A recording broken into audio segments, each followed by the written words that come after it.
Michael Phillips has just rambled 35 yards on a pick six to give the Beef a 13-point lead once again.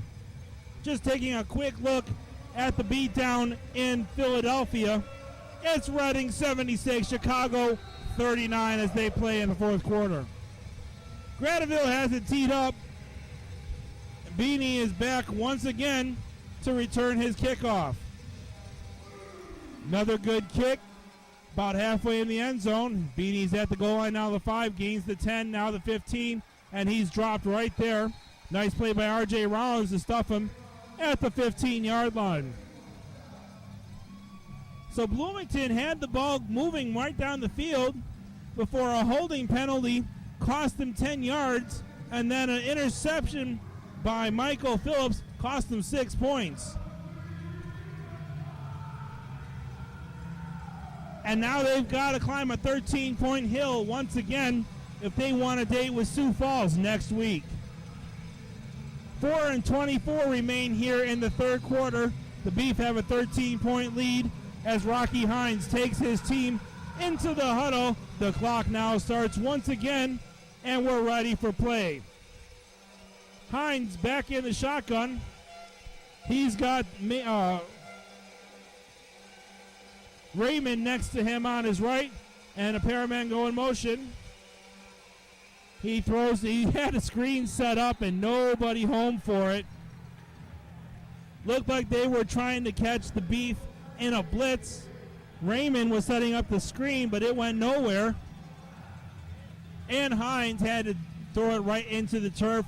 Incomplete. 2nd down and 10 at the Bloomington 16-yard line. So after a slow start for this Beef defense in the third quarter, they've woken up. They've gotten 6 points on the board, and now they face a 2nd down and 10 against from the Bloomington 16-yard line. Low snap to Hines. He's got nowhere to go with it. Now he goes deep down the field. Caught. Nice play. Touchdown, Bloomington. James Walton gives a little push in the back to number 10, Michael Phillips. Nice veteran move. And he gets separation enough to make it 33-26 with 3:14 left here in the third quarter. Fetzer's on to try the extra point.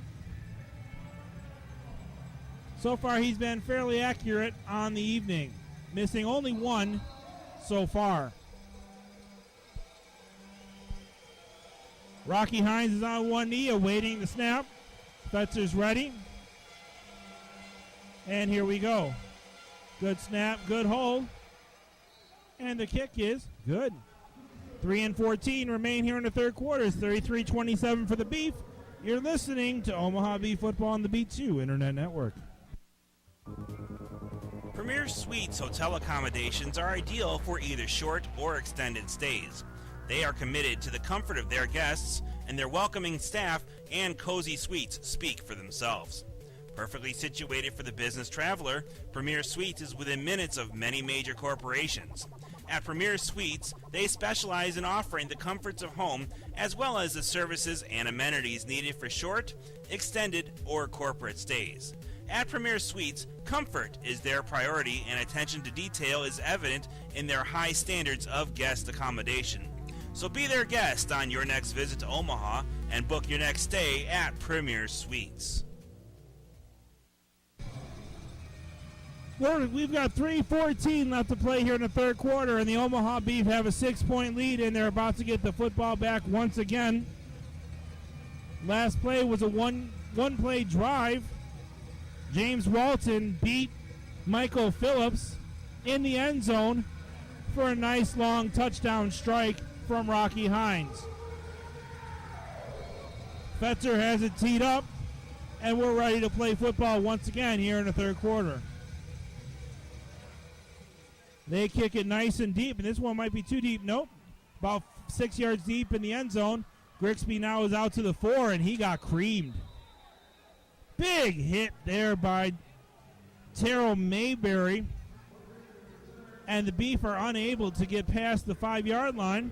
They'll set up 1st down and 10 at their own 4 when we come back. You're listening to Omaha Beef Football on the B2 Internet Network.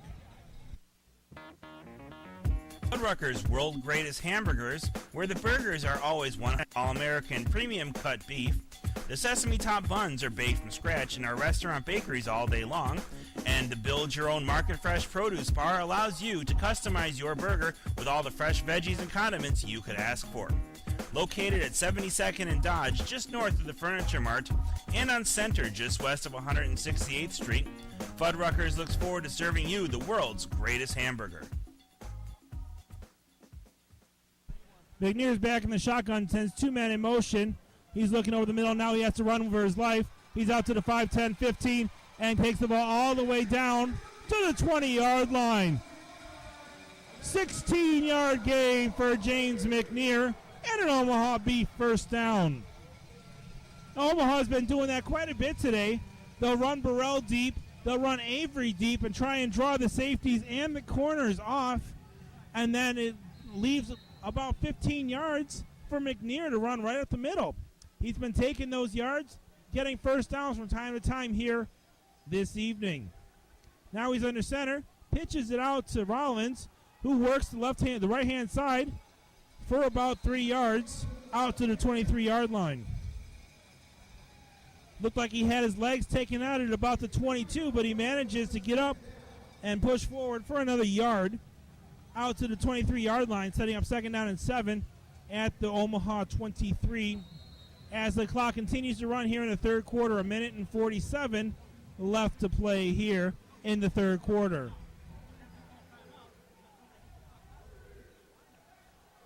McNear this time goes back under center, has Rollins behind him and a pair to his left. Now he sends Avery and Rollins over there. Little bubble screen. And that's Burrell, and he's going to get all the way out to the 21-yard line. Shoved out of bounds by a pair of defenders led by Sean Kelly and Mayberry.